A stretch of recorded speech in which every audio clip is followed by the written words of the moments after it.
Well, good evening. It's great to see a good crowd this evening, and I think we have another online crowd. So welcome to our online attendees as well. We have a great pair of talks this evening.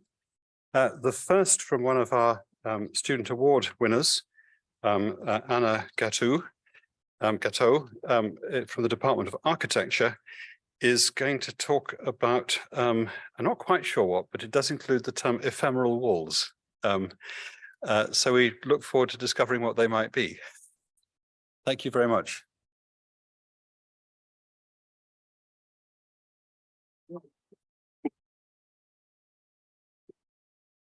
Good evening, everyone. So I'm a PhD candidate and a teaching associate at the Department of Architecture. And today I'm going to talk about Ephemeral Walls, a home that transforms with you. And this is a project that grows out from my PhD research, in which I explored through engineered timber and digital tools, the flexibility of spaces within affordable housing in London. And the reason why I did this project is because I think the built environment is facing three crises. The first one, the housing crisis, in which in 1948, as you all know, the Universal Declaration of Human Rights was approved, and its Article 25 stipulated that everybody had the right to adequate housing. However, still today, there's around 1.6 billion people inadequately housed, and there's billions of evictions happening every year. The second one, as you all know also, is the climate emergency. The built environment accounts for around 39% of global carbon emissions. And this is a very big number, and we have to rethink the way we build our cities towards much more regenerative and sustainable technologies. And the third one that many of us were made aware of during the pandemic is that our houses are very rigid. Many of us experienced having to turn our living rooms into offices or our kitchens into schools. And we realized how rigid our houses are, no? But this has been coming for decades with changes in the way we form families, people constantly on the move, and so on. So I wanted to bring all these concepts together for my PhD project. So I started looking into flexible housing, and there's two kinds of flexibility. On one hand, there's hard flexibility, which has been the common norm for architects and housing in the past, where the architect decides the flexibility of your space. So for example, you have a folding wall in the middle of your living room that can turn your living room into a living room and a kitchen, or a living room and an office, but it's fixed where the architect decided, no? And then there's soft flexibility, where the architect doesn't decide on the flexibility of your space. It emerges organically as per the resident's needs, no? And that's what's more interesting for me. And the softest of all those typologies is the open building, where there are no walls, but just for fixed toilets, for the fixed toilets. And then you can put the walls as you please. The issue with this is that it's normally used with middle to higher income families that have the resources to hire a designer and design their spaces as they please, but not for low income families. So I started to look into 2 types of flexibility within the open building, long-term flexibility and short-term flexibility. And I looked at this with the most sustainable material that we have for structural purposes, which is engineered timber right now. It's an excellent structural material and it stores carbon in its cells.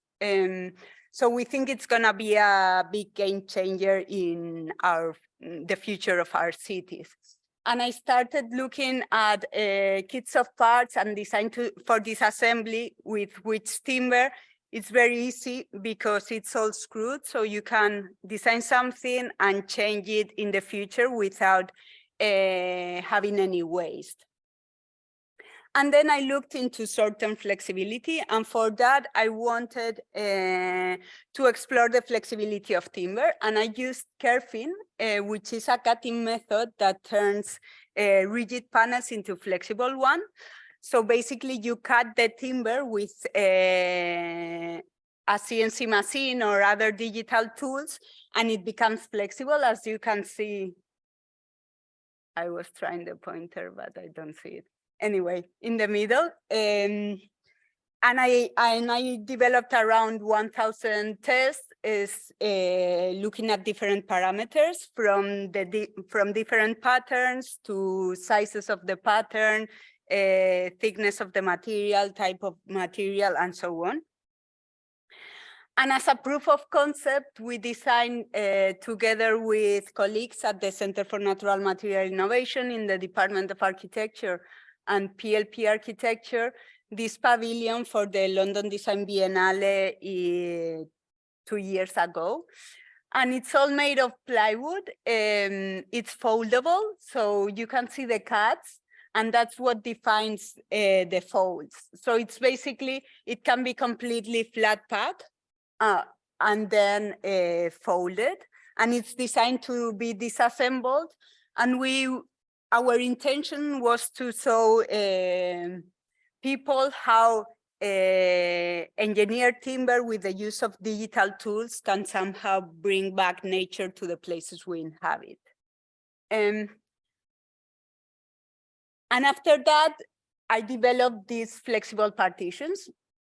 And the idea is to have some flexible partitions that anyone can manufacture, can go to a fab lab or some place where they have digital manufacturing tools with a drawing, and you can manufacture it.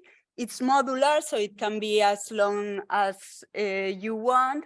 And this is just a prototype, so it's not full height, as you can see. But it's all made out of timber, it's very flexible, and it's very low cost. And we are now looking into making it some proof, so having a double layer. And also what is different about this system is that you can place it anywhere within the apartment. It's very light also, so it's very easy to handle. So you see in the 2 examples in the right, which is the traditional home. The top right, it has flexible walls, but as I said, it's more of hard flexibility where the walls are fixed. And in the left side, you see these flexible partitions that can take any geometry that you like and can be placed anywhere within the apartment. And the intention of looking into flexibility is because I think that everyone deserves to design their spaces they live in, because all of us have different and changing personalities and needs. Thank you.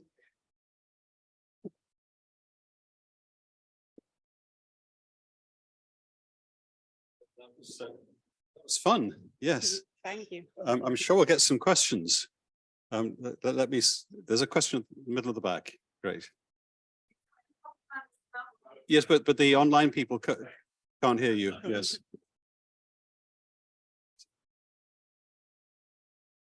Thank you. Can you hear me now? Yeah. If you mentioned soundproofing. Now, obviously, these ephemeral walls are going to give you visual privacy. And you mentioned a double layer for soundproofing. What sort of level of soundproofing are you going to achieve, or without making the walls too thick? Yes, so we are looking into different materials, and the idea is to have rooms totally soundproof.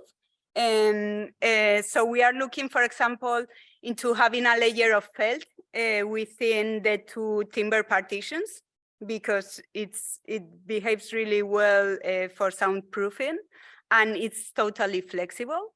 And we are looking at systems of locking it to the ceiling also, so there's no sound escaping there. Yeah.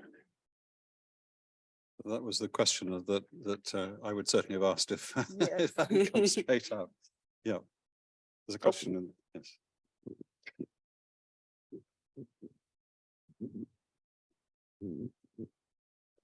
Land is very expensive.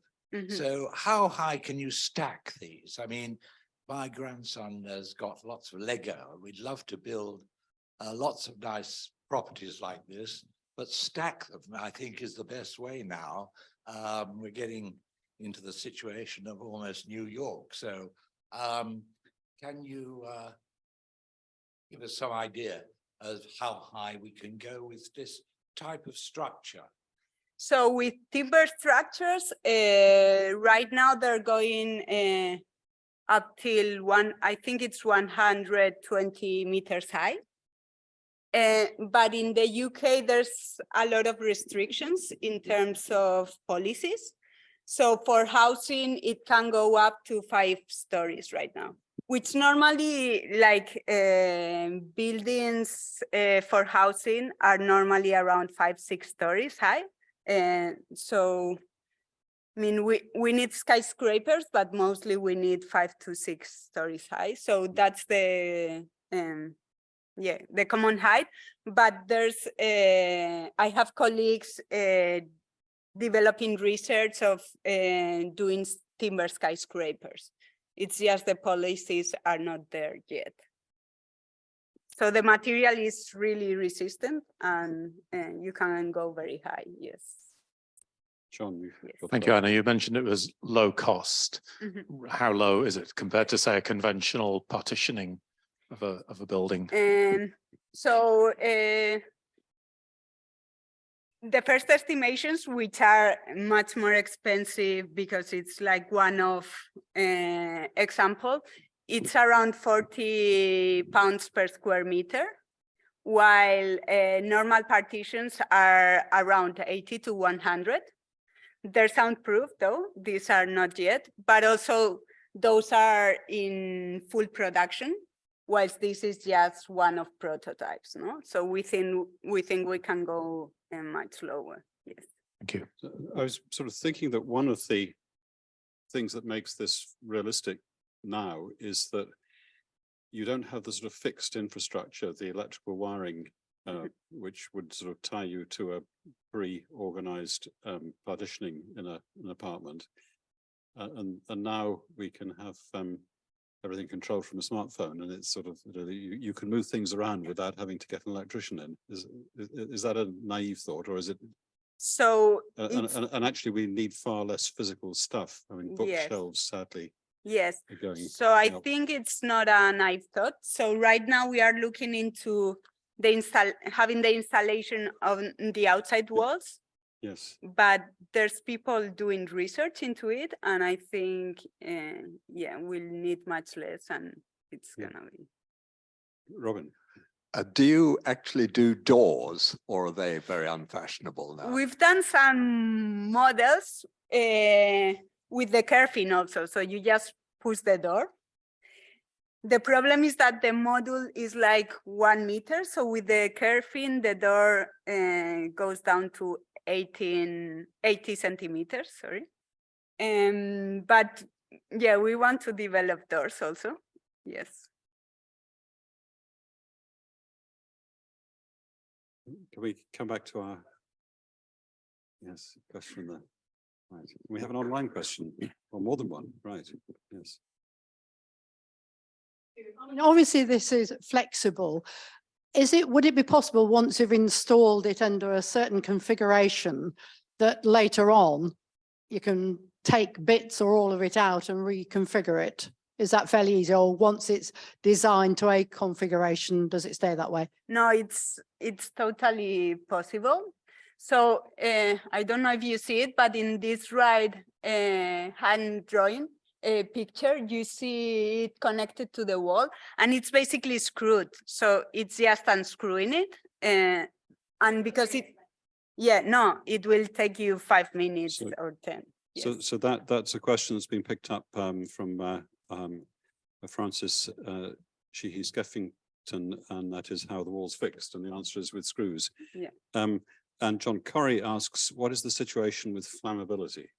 So it meets the regulations because we treat it for fire, so there's no issues with it. There's regulations also with putting partitions in your space, and fire regulations, which are not dependent on the type of partitions, but on the fact that you put partitions where they were not. So the system is much more rigid for that. So there's issue about being able to get out in a hurry. Yes. If it's not obvious which the way out Yeah, is. well, If you made some sort of labyrinth of partitions, yes. You basically Yeah. need Yep. building regulations and planning Yes. permission sometimes. Yes. Brilliant, right. Well, those are the two online questions. There's lots of food for thought, yes. And it's all made possible because we can do CNC sculpting of